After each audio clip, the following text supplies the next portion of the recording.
Olá a todos que acompanham a Folha de Irati e hoje em especial o Papo Confidencial. Nós estamos aqui em Rebouças, onde um boato nos bastidores da política traz uma novidade bastante diferente do que costumamos ver na política. Uma pessoa com deficiências de locomoção, uma pessoa com tetraplegia, com um acidente físico de 17 anos de idade, e hoje, com 38 anos, resolveu colocar e emprestar o seu nome como um pré-candidato a prefeito aqui do município de Rebouças. Vamos acompanhar agora a conversa que nós vamos ter com o Fábio.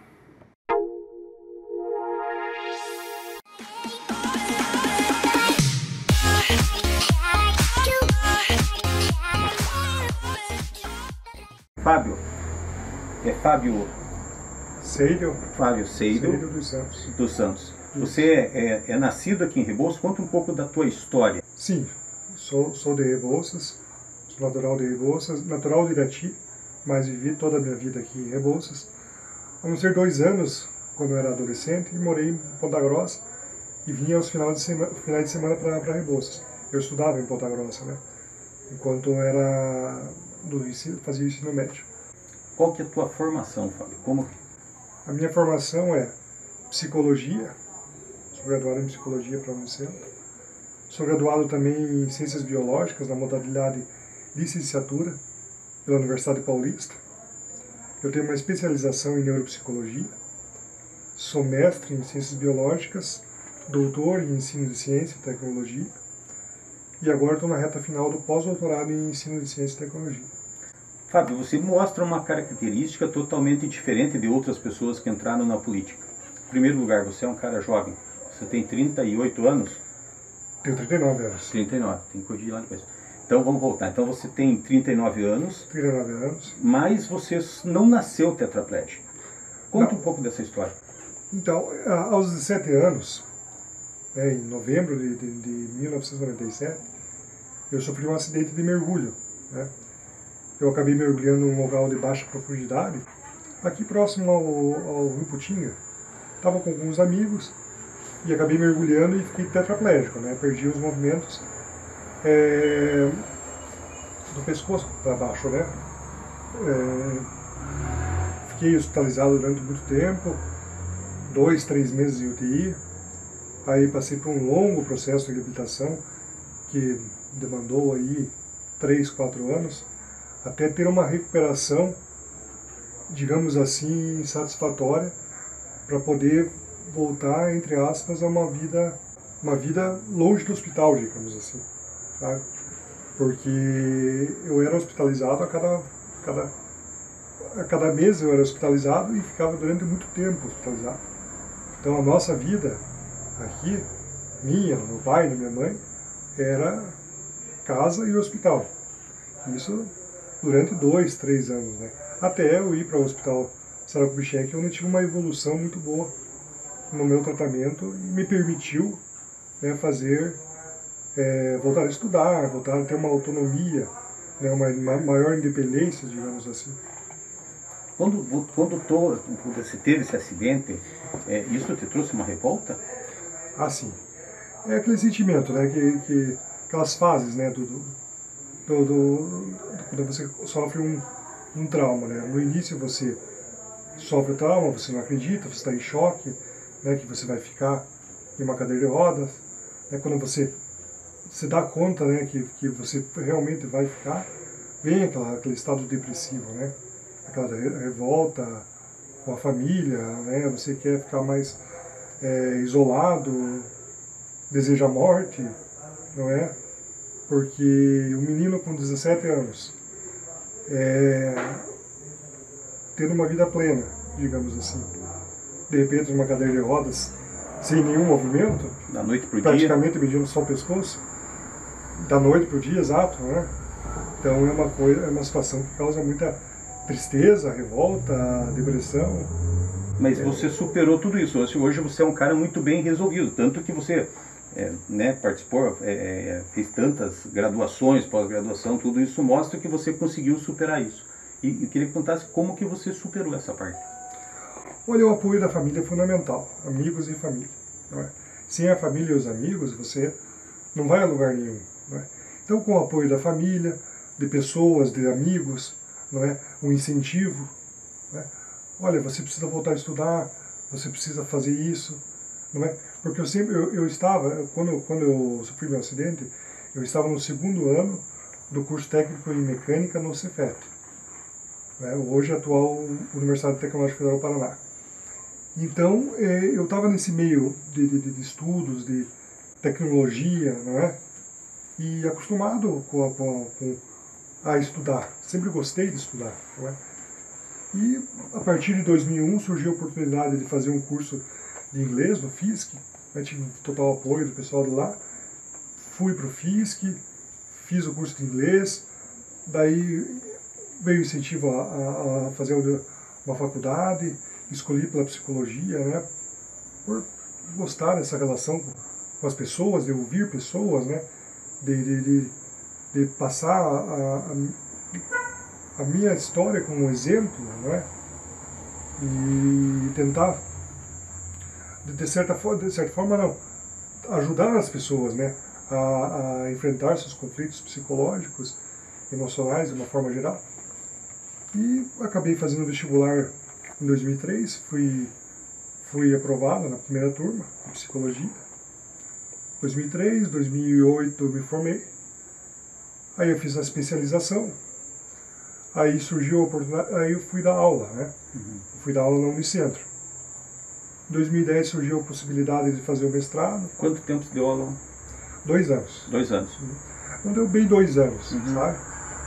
Daí surgiu a ideia do mestrado, porque hoje dentro da academia, a pessoa sem o mestrado e sem o doutorado, né, hoje, ela, entre aspas, não caminha longe, vamos dizer assim. Não caminha. Então veio a possibilidade de fazer o doutorado, o mestrado, fiz o mestrado, 2 anos, daí já engajei no doutorado, terminei o doutorado, bom, esperando a questão de concursos, né, com o doutorado, que daí já habilitava, né, para trabalhar, surgiu uma vaga de pós-doutorado. Meio, uma situação bem, uma vaga muito disputada, né, porque o pós-doutorado é algo muito disputado. Me inscrevi e, de acordo com um bom trabalho desempenhado no doutorado, fui aprovado e hoje estou já na reta final do pós-doutorado. E me conta uma coisa, como que surgiu, como que você, antes de falar assim, como surgiu essa possibilidade da política na tua vida, como que você vê, como que você viveu a política até agora? Eu sempre manifestei um desejo de entrar para a política, sabe? De ser um candidato. Em conversas informais, sempre debatendo assuntos de política, não é? Tanto dentro da universidade, com os colegas, não é? Tanto em conversas informais. E esse ano, né, surgiu essa procura, esse convite, não é? E eu acabei aceitando a pré-candidatura.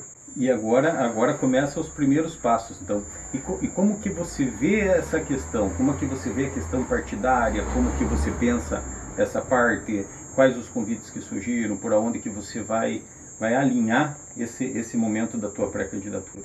Ainda está em análise, né? Então ainda não estou com partido. Estou com 99%, digamos assim, filiado em um partido. Né? Mas a minha candidatura, ela se efetivará, não é, no partido de oposição ao atual prefeito.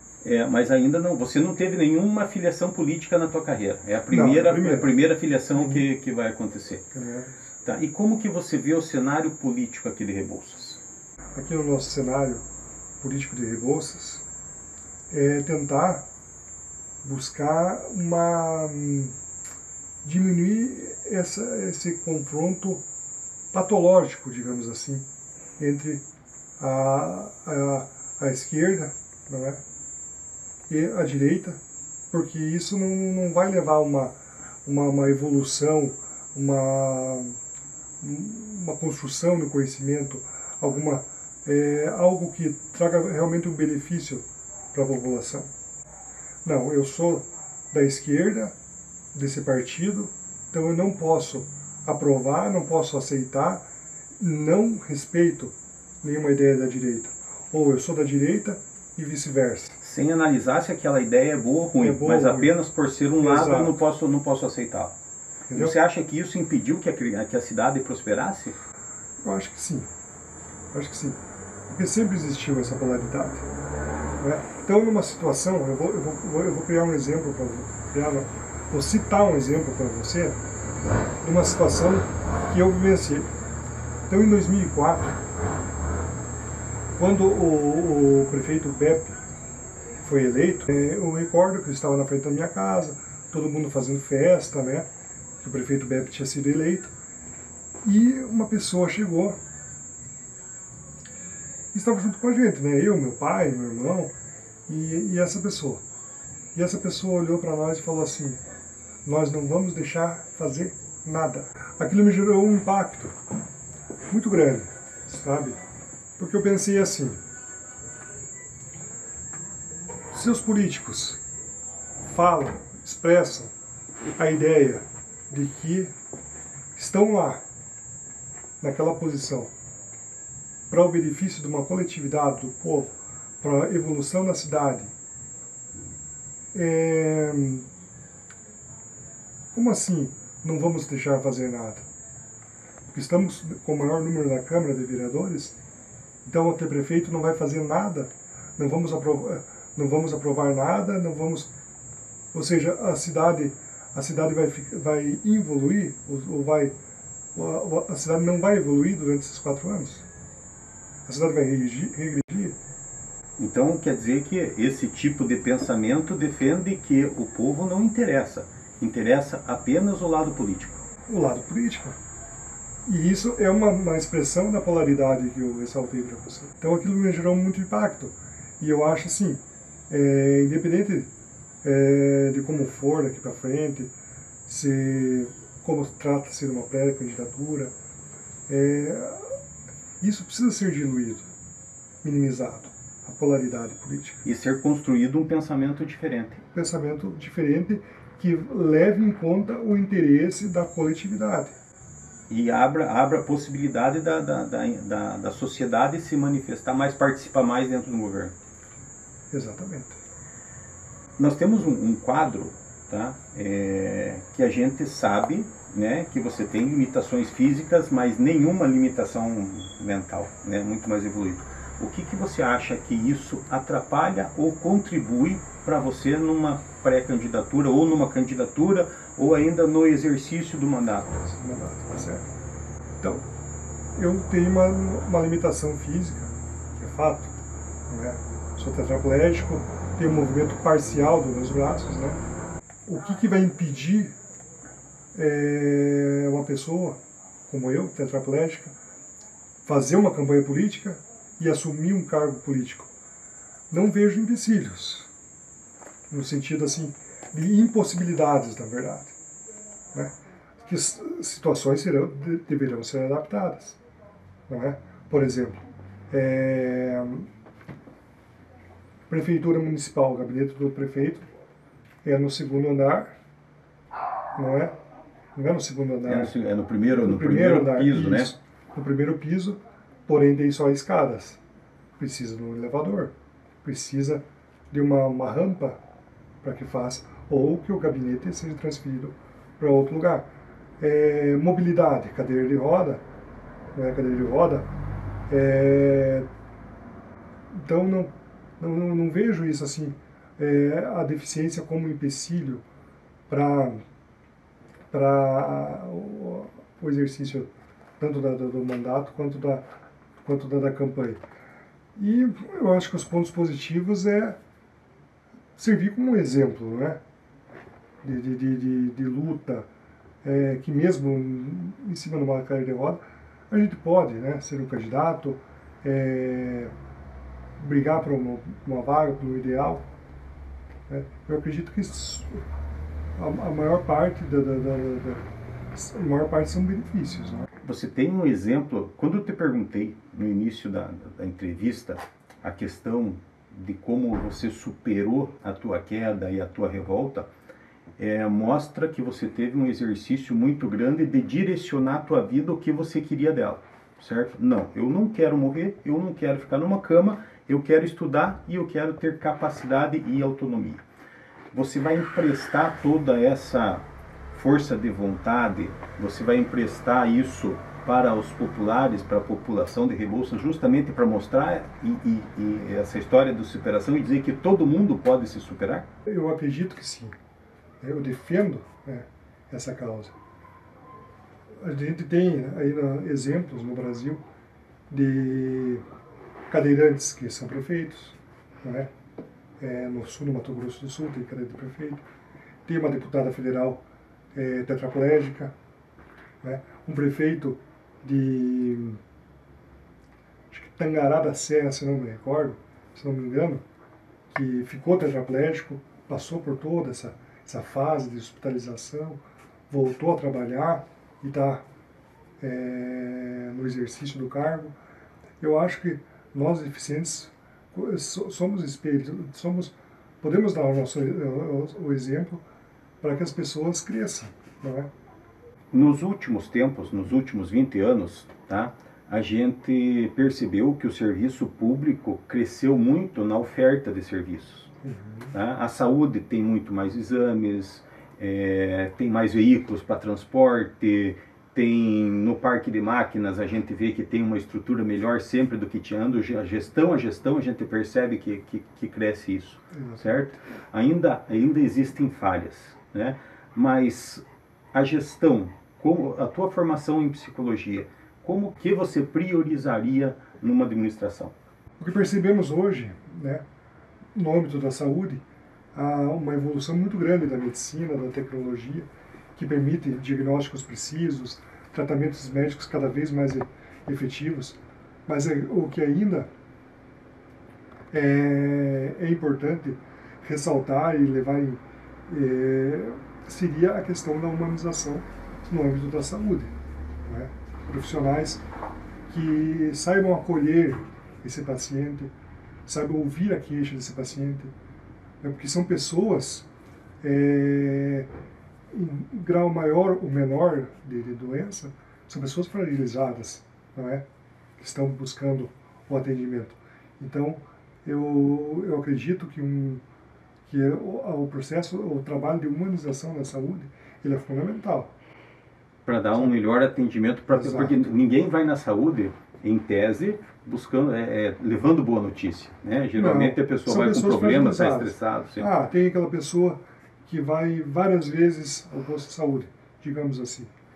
Tudo bem, mas é uma pessoa que precisa de uma atenção. Porque existe um motivo que faz com que essa pessoa esteja procurando várias vezes o atendimento médico. Mesmo na ausência de uma patologia física, que pode significar uma patologia, uma doença de nível psicológico.